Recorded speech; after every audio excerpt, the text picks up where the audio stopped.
मेरठ के अंदर 7 सीटें हैं और 7 सीटों के अंदर मात्र एक सीट कैंट ऐसी है जिसपे गठबंधन और भारतीय जनता पार्टी के बीच फाइट है। इसी गांव में बाइट लेने चले जाऊँ रात को 12 बजे भी आपको कोई दिक्कत नहीं। पहले होती थी दिक्कत? हाँ पहले दिक्कत होती है। चुनावी सर्वे नहीं होते थे? है जी, पहले नहीं होते थे चुनावी सर्वे? चुनावी सर्वे सब हुए हैं। तो विकास दुबे को बदला लेने की नीयत से मारा गया।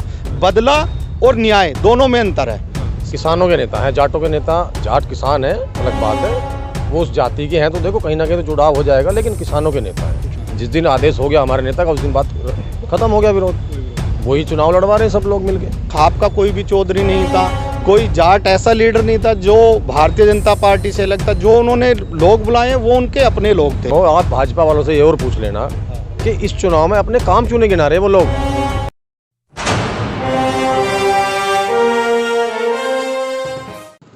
नमस्कार दोस्तों, मैं सुमित यादव, आप देख रहे हैं द सुनामी का चुनावी सफ़र।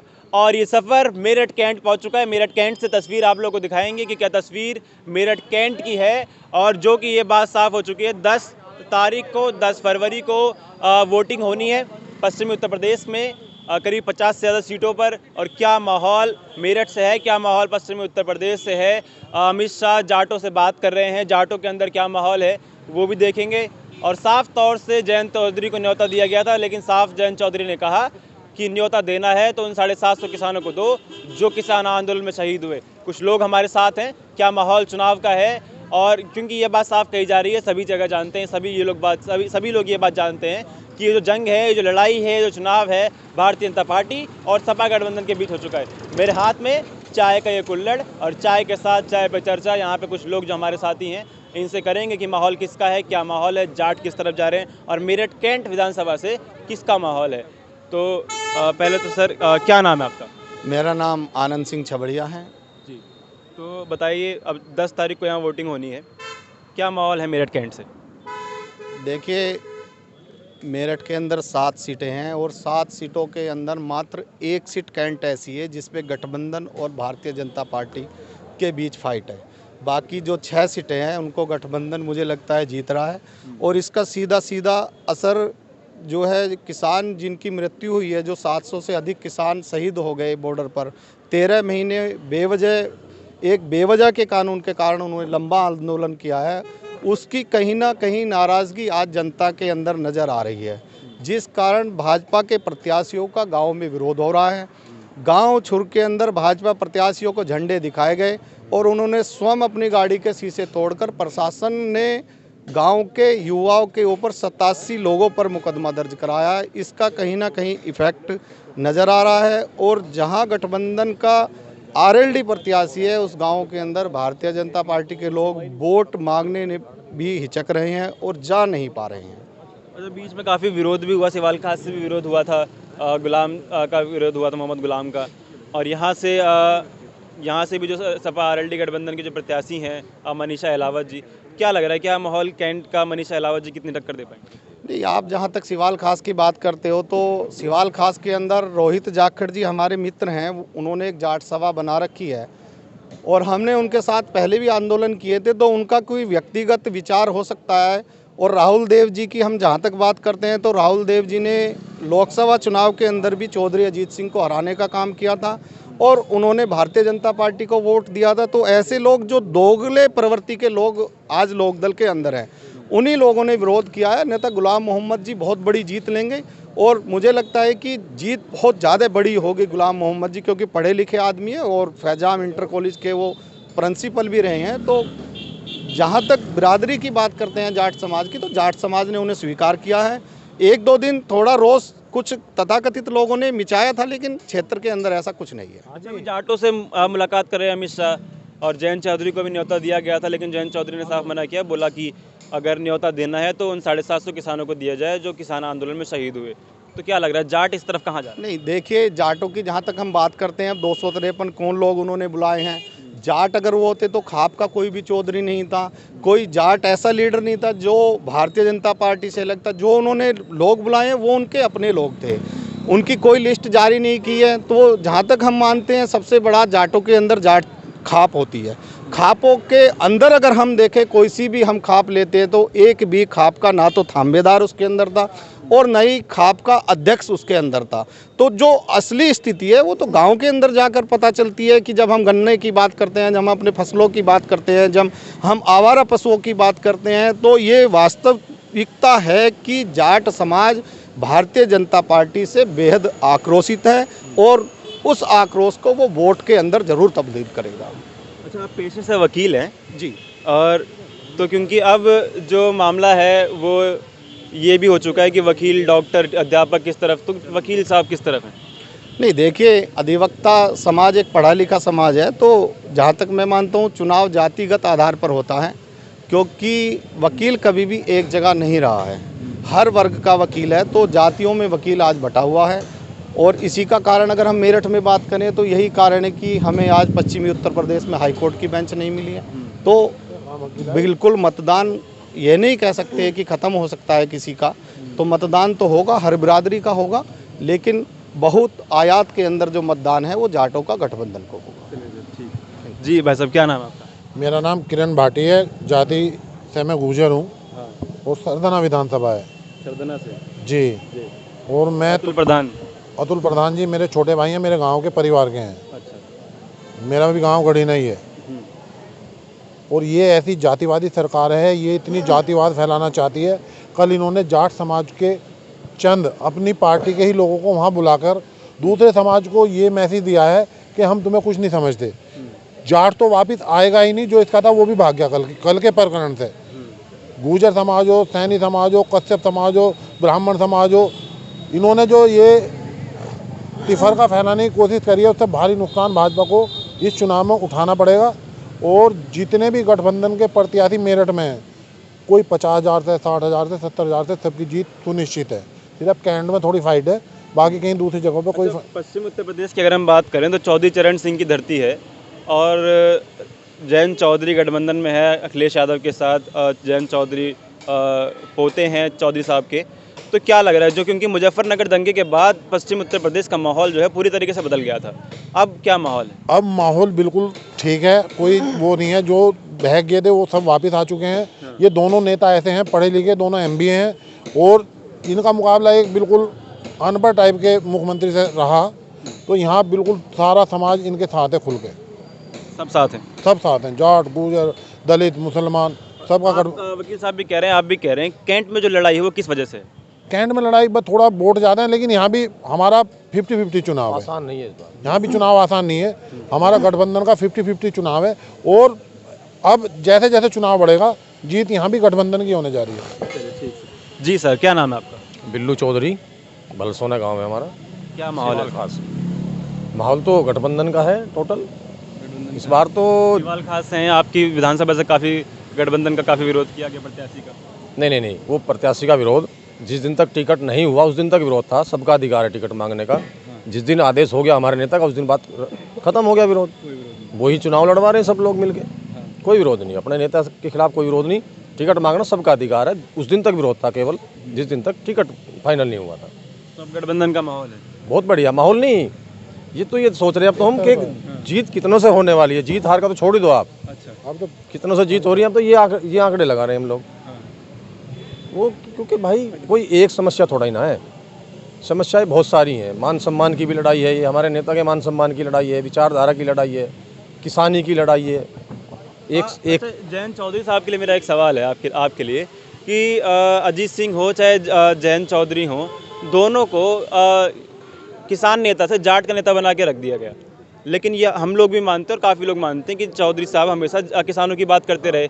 आप क्या मानते हैं कि जयंत चौधरी सिर्फ जाटों के नेता हैं या फिर किसानों के नेता? नहीं, किसानों के नेता हैं, जाटों के नेता। जाट किसान है, अलग बात है, वो उस जाति के हैं तो देखो कहीं ना कहीं तो जुड़ाव हो जाएगा, लेकिन किसानों के नेता हैं। पिछड़ों के हैं, मजदूरों के हैं, मेन तो किसानों के ही हैं।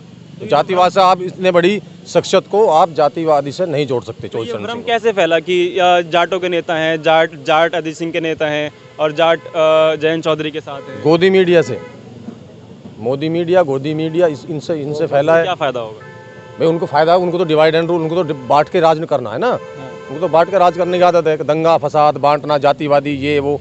उन्होंने तो इस जाति में भी गोत्र फैला दिया। तो ये चलने वाला है नहीं। अब ये काट की हंडी बार बार नहीं चढ़ने वाली। हाँ जी, क्या कह रहे हैं? मैं ये कह रहा हूँ कि जो अखिलेश यादव की जो भाई की पत्नी है, बल्कि मैं भाई की भी नहीं कहूँगा, मैं कहूँगा अखिलेश यादव के जो पिताजी हैं उनकी पत्नी की बहू हैं वो, क्योंकि उनके वो दत्तक पुत्र हैं मुलायम सिंह यादव जी के।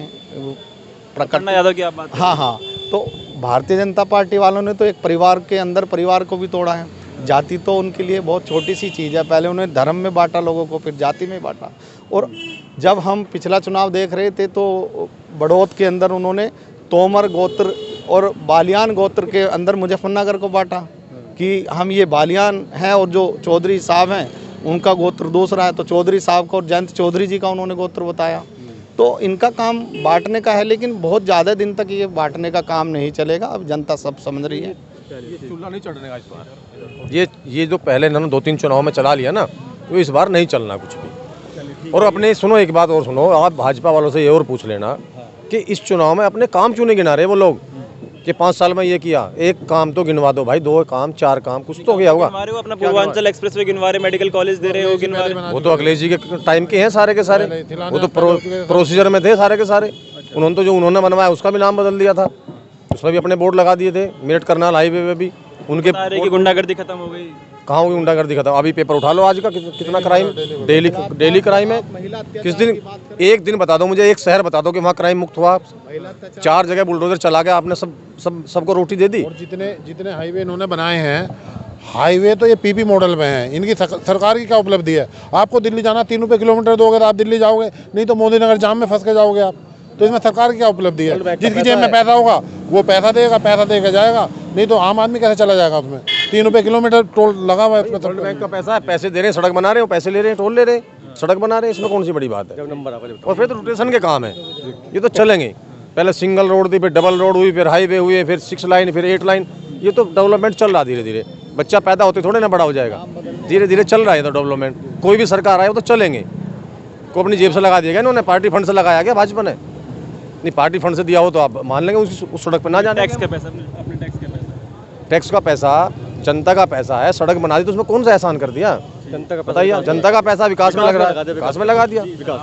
क्या नाम है सर आप? मेरा नाम देवकरण शर्मा है, देवकरण शर्मा नाम है मेरा। मैं मूल निवासी सरधना कुसावली गांव है और फिलहाल कैंट विधानसभा क्षेत्र में रहता हूं। मेरा क्या माहौल है?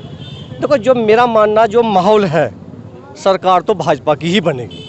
मैं पूरा अपनी बात पे पूरे विश्वास से कह सकता हूं, क्योंकि लोग तो काफी परेशान दिख रहे हैं। लेकिन नहीं, कुछ लोग परेशान हैं, हो सकते हैं, मैं यार बात नहीं कर रहा। अगर आप आलू वेप लो, अधिकतर लोग परेशान है। गरीब तबका परेशान है। गरीब तबका इतना परेशान नहीं है। क्यों नहीं है? इसका कारण सुन लीजिए आप। जो इससे पहले समाजवादी की सरकार थी, आप आंकड़े उठा के देख लीजिए, जो गुंडा राज का एक आतंक का पर्याय बन गया था, वो किसी सरकार में अभी तक इतिहास में नहीं रहा। गुंडाराज खत्म नहीं हुआ, गुंडाराज खत्म हो गया। गुंडाराज कैसे खत्म हुआ? मैं आपको भाई उदाहरण बताता हूँ। अखबारों में कहाँ खत्म हुआ? अब मैं आपको बिना अखबारों के दोनों के बताता हूँ। अखबारों में भी खत्म हुआ है। अखबारों के आंकड़े देख लेना, आप देख लेना। आप अगर अभी किसी गांव में बाइट लेने चले जाओ रात को 12 बजे भी, आपको कोई दिक्कत नहीं। पहले होती थी दिक्कत। हाँ, पहले दिक्कत होती। चुनावी सर्वे नहीं होते थे, है जी, पहले नहीं होते थे चुनावी सर्वे। चुनावी सर्वे सब हुए हैं। जैसे आपका है कम बढ़ती चलता रहा चुनावी सर्वे, कोई बात नहीं। हमारे आप मेरठ में खड़े हैं आप, मैं मेरठ की बताता हूँ। एक यहाँ बाजार था सोतीगंज, पूरे हिंदुस्तान में कहीं गाड़ी चोरी हो यहीं कटती थी। जो चोरी की गाड़ी काट काट के करोड़ों के माफिया बन चुके थे, चोरी नहीं हो रही। अब गाड़ियाँ चोरी एक मतलब मिनिमम मात्र है। देखो, ये रामराज तो किसी राज में आया नहीं, जवाब ले रहे, रामराज तो किसी राज में आया नहीं, लेकिन चोरी कम बढ़ती भी तो हो सकती है। एक 100% चोरी हुई थी, एक 5% हो रही है। बाजार बंद हो गए हैं। जो बिल्डिंग थी क्रिमिनलों की, मैं किसी जाति विवाद पे नहीं जा रहा, क्रिमिनल किसी भी बिरादरी का स्तर पर जा रहा, जिनके करोड़ों करोड़ों के बिल्डिंग बना रखे थे अवैध, जो जेलों से ही अपना आतंक का प्रचार कराते थे, विधायकों की हत्या करवा देते थे, एक भय था। आज वो समाज के अंदर से भय खत्म हो चुका है। कोई भी कार्यकर्ता आधी रात 12 बजे कहीं भी जा सकता है। हमें सबसे पहले भयमुक्त समाज चाहिए। भय, जब हम जिंदा रहेंगे। अब भयमुक्त है, अब भयमुक्त है। रात में लड़की जला दी गई है जी, रातों रात लड़की जला दी गई। पहले आप मेरी बात सुनने का प्रयास करिए। कहाँ से हुआ? हाँ, मैं बता रहा हूँ। अगर घटना 100% से घट के 5% पे रहेगी, 100 से 5 पे आ गई, 100 से 5 पे होगी। आप वकील हैं, जी बताइए। जब केस लड़ते होंगे कोई, जी जी उसके लिए सबूत और गवाह की जरूरत पड़ती है। जी जी। आप किस आधार पर कह रहे हैं एनसीआरबी का जो डाटा है, नेशनल क्राइम रिकॉर्ड ब्यूरो, उसको आप देखते हैं, वो आंकड़ा बता दीजिए आप, एनसीआरबी का आंकड़ा क्या कहता है? एनसीआरबी के रिकॉर्ड में बात करेंगे, आप हवाई बात कर देंगे, एनसीआरबी के आंकड़े बताइए। एनसीआर के आंकड़े से मैं आप पहले चुप में बताऊँ, आप पहले अपना जो एनसीआर का आंकड़ा है, हाँ मैं एनसीआरबी का आंकड़ा बताऊँ, मैं एक देहात से भी बिलोंग करते हैं, जो मोटर बिजली चोरी गांव में होती थी, चोरी की घटना बढ़ रही। आंकड़े क्या आंकड़े क्या जवाब दे रहे हैं वकील साहब? जहाँ तक वाहन चोरी की बात है तो 441 वाहन 2019 के अंदर चोरी हुए हैं मेरठ के अकेले आपके मेडिकल थाने से। दूसरी बात, क्योंकि आपका 19-20 के बाद लॉकडाउन हुआ तो ये सही बात है, अपराध कम हुआ। जहाँ तक ये बात करते हैं महिला सुरक्षा पर, आप बात कर दीजिए। महिला सुरक्षा के अंदर जब हम देखते हैं तो संगीत सिंह सोम सेना सरदना के अंदर जो हमारे विधायक जी हैं उन्होंने बनाई थी, उन्हीं के अध्यक्ष ने एक लड़की को, जो ठाकुर लड़की थी सरदना में, इतना टॉर्चर किया कि उसने मिट्टी का तेल डालकर आत्महत्या उसने कर ली, और उसके अंदर वो संगीत सिंह सोम सेना का जो लड़का था वो जेल के अंदर गया था।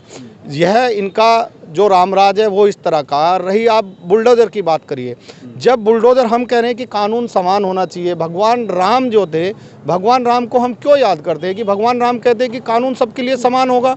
जब हम तिनकुनिया के अंदर योगी जी का बुलडोज़र कहाँ चला जाता है, तिनकुनिया के अंदर 4 लोगों की हत्या करता है, 4 किसानों की हत्या करता है, एक पत्रकार की हत्या कर देता है, 5 लोग ऑन स्पॉट मर जाते हैं, इरादतन हत्या करी जाती है, तो योगी जी का बुलडोज़र कहाँ चला गया?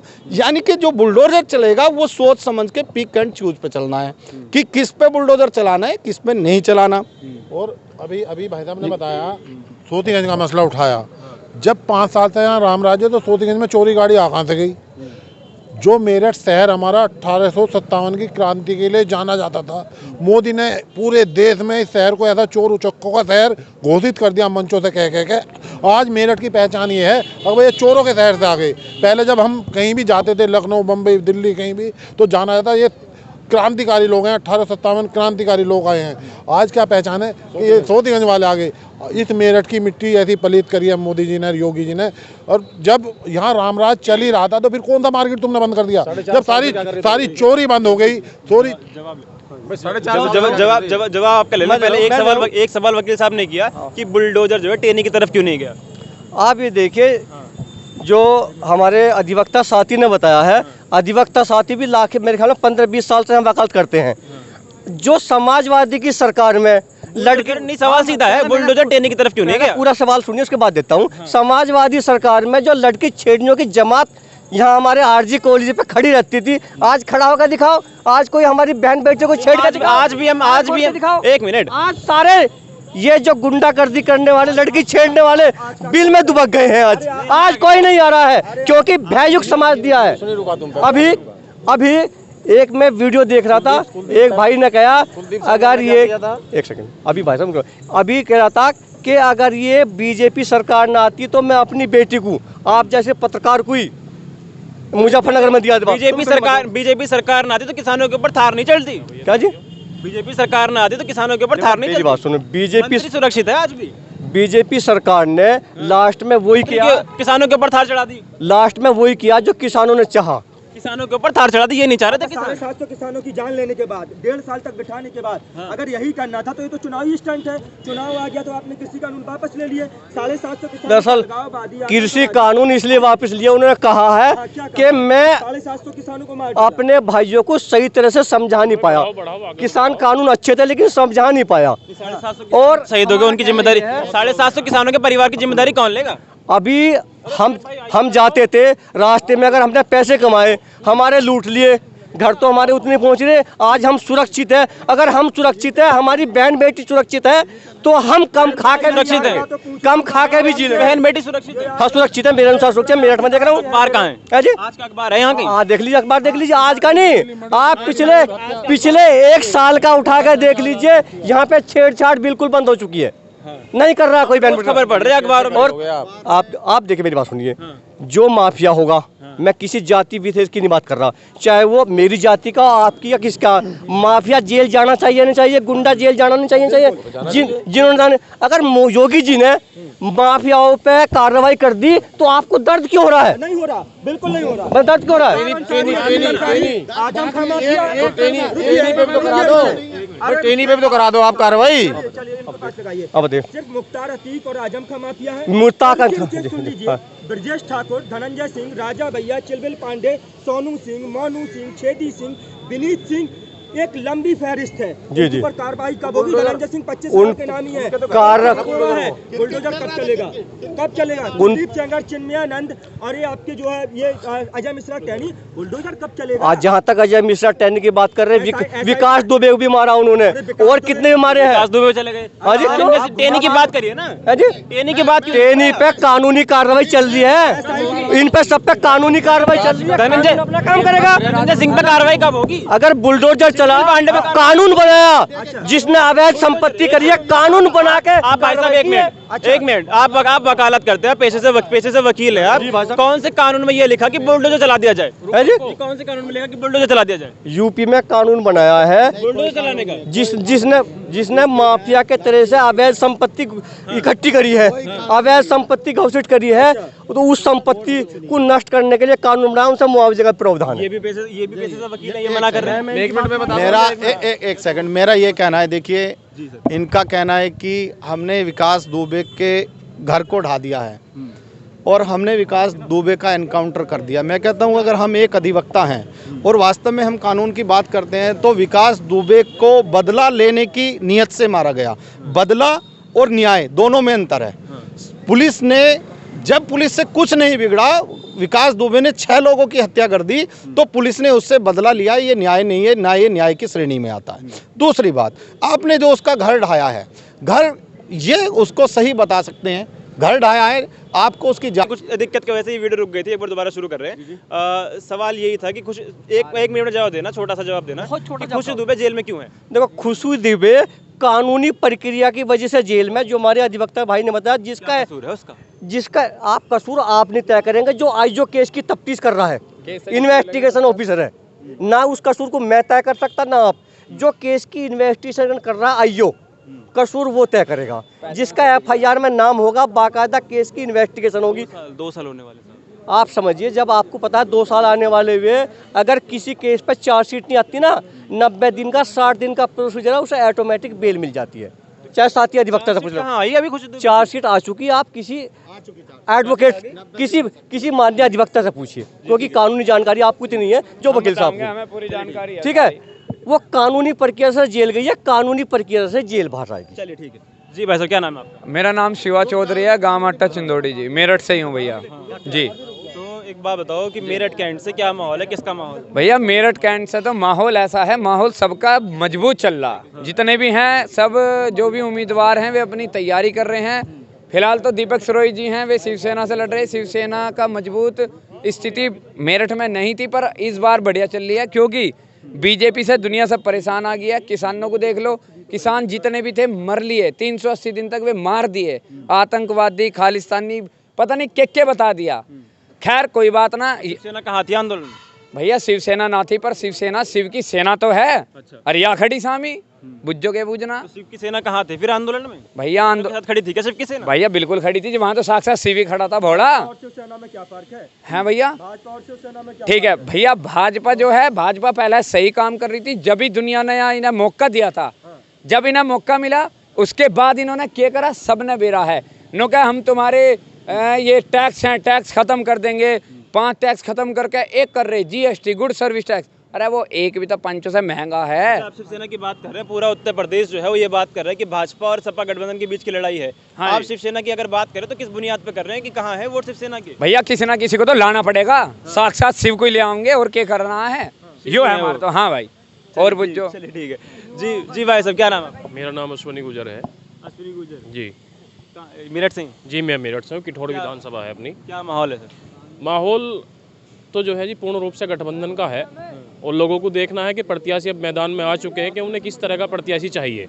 जाति बिरादरी में बांटने वाले लोग चाहिए या विकास पर बात करने वाले चाहिए। कोई भी चीज़ें एकदम से प्रकट नहीं होती। आज कहता है कि बिजली जो है आ रही है 24 घंटे आ रही है, 23 घंटे आ रही है, 22 घंटे आ रही है। अरे इसके लिए समाजवादी ने बिजली घर का निर्माण किया, तब जो है वो एक दिन में चीज़ें नहीं सुधर जाती कि भाई जो है तार लगाए बिजली आ गई। तो बहुत सारी चीज़ें हैं जिन पर काम किया है। पहला गिनीज बुक में नाम इनका अखिलेश जी का कि 18 लाख लैपटॉप हमने बांटे, ये जो मतलब, और 5 करोड़ पौधे लगाए। ये काम करने के थे जो किए हैं समाजवादी ने। उसी के आधार पे समाजवादी आएगी। लोग इनसे जो है छक चुके हैं, इनकी कार्यशैली देख चुके हैं, इन्होंने क्या काम किए हैं क्या नहीं किए हैं सब जानते हैं, किसी से वो नहीं है। अब मोदी जी पहले सही थे या अब सही है, इस बात का जो है खुद मोदी जी को ही नहीं पता।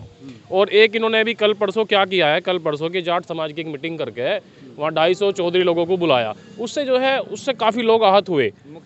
भाई क्या बोलते हैं, आपका जो है हमारे धीवर लोग कहाँ गए, हमारे कश्यप लोग कहाँ गए, हमारे जो है पाल लोग कहाँ गए, हमारे गुजर लोग कहाँ गए, बाकी ओबीसी में और भी बहुत सारे समाज आते हैं। उनको आपने नेगलेक्ट करके मात्र एक समाज को ऐसी दे दिया कि भाई जो है यही सबकी वोट हमें इनकी चाहिए। भाई इन्हीं की ले लो फिर। ये समाज की जो बेरुखी मतलब एक तरह से नेगलेक्ट किया गया है, उससे काफ़ी लोग आहत हैं। और अब तो जो है पूर्ण रूप से गठबंधन के साथ आ चुके हैं। चलिए ठीक, तो पूर्ण रूप से गठबंधन की तरफ आ चुके हैं और लड़ाई जो है वो साफ तौर से गठबंधन और भाजपा के बीच की देखी भी जा रही है। ये बात काफ़ी दिन से चल रही है। और गठबंधन में पश्चिमी उत्तर प्रदेश की अगर हम बात करें तो जयंत चौधरी के साथ गठबंधन है। और मेरठ में इस समय हम लोग मौजूद हैं, मेरठ की तस्वीर दिखा रहे हैं। और भाई साहब दीपक सिरोही की बात कर रहे थे, शिवसेना से प्रत्याशी हैं मेरठ कैंट से। तो क्या माहौल दीपक सिरोही का कि मेरठ कैंट से रहेगा, क्या भाजपा का रहेगा, क्या गठबंधन का रहेगा? 10 फरवरी को वोटिंग होनी है, 10 मार्च को नतीजे आ जाएंगे। नतीजे में पता चल जाएगा कि किसकी होगी उत्तर प्रदेश, कौन होगा उत्तर प्रदेश का मुख्यमंत्री, किसकी होगी लखनऊ की कुर्सी, कौन लखनऊ में विराजमान होगा। और जी क्या कह रहे हैं भैया? ऐसा है, अगर हुई धांधलेबाजी कैसे, जैसे ये ऑनलाइन जितना भी ये ड्रामे चले हैं, अगर यो चल गया तो आनी है बीजेपी, और अगर यो ना चला तो लठ तो तैयार है यहाँ तो सबका। बिल्कुल बिल्कुल। देखिए, जो सबसे बड़ी प्रजातंत्र की समस्या है, जिन लोगों की वोट जो चुनाव ड्यूटी के अंदर हैं या आपकी पैरामिलिट्रीज हैं, जो लोग फिजिकली वोट नहीं डालते हैं, सबसे बड़ा प्रजातंत्र में आज ये खतरा हुआ है कि उनके बैलेट एकदम बगैर टिक करे हुए लिए हैं और उन पर या तो जबरन या अपने आप से अधिकारी पोस्टल बैलेट पर जो निशान लगा रहे हैं, भारतीय जनता पार्टी को दे रहे हैं। ये प्रजातंत्र के लिए सबसे खतरा है। और ये 5, 7, 10 हज़ार वोट हर विधानसभा के अंदर होती हैं। ये सबसे बड़ी धांधलेबाजी के जो संकेत आज हमें मिल रहे हैं वो यही हो सकते हैं। ये भी एक बड़ा इशू होना चाहिए कि पोस्टल, ये कह रहे हैं कि अगर ईमानदारी से चुनाव हो तो गठबंधन आ रही नहीं, तो ईमानदारी से चुनाव हो रहा है, ये बात सही है, लेकिन हमें इतनी मेहनत करनी पड़ेगी। जो 5 से 10 हज़ार वोट भारतीय जनता पार्टी के पोस्टल बैलेट से आ रहे हैं, जो एक तरीके से जबरन लिए जा रहे हैं। कोई पुलिस के अंदर है, उसकी गठबंधन को इच्छा है तो उससे गठबंधन नहीं, कोई सीआरपीएफ के अंदर है, कोई पीएससी के अंदर है, उनके अपने आप से अधिकारी उनको टिक कर रहे हैं और उनका वोट भारतीय जनता पार्टी को दिला रहे हैं। तो सबसे बड़ी समस्या आज प्रजातंत्र में ये है। इससे बड़ी समस्या हम कोई नहीं मान रहे कि सरकारी जहां लोगों को लगाया गया था पहले रैलियों के अंदर, आज उनकी वोट भी जबरन ली जा रही है पोस्टल बैलेट के आधार पर। चलिए ठीक है। तो फिलहाल मेरठ कैंट से ये मैं वीडियो खत्म कर रहा हूँ। आप लोगों से अब मुलाकात होगी दूसरी वीडियो में और कुछ और लोगों के साथ कुछ और तस्वीर आप लोग दिखाएंगे। और 10 मार्च को नतीजे उत्तर प्रदेश के आने हैं, कौन होगा उत्तर प्रदेश का मुख्यमंत्री 10 मार्च को नतीजे में पता चलेगा। फिलहाल मैं वीडियो खत्म कर रहा हूँ। आप लोगों से मुलाकात होगी दूसरी वीडियो में किसी और जगह से कुछ और लोगों के साथ। जुड़े रहे हमारे साथ, देखते हैं सुनामी। तब तक नमस्कार, खुश रहें, स्वस्थ रहें।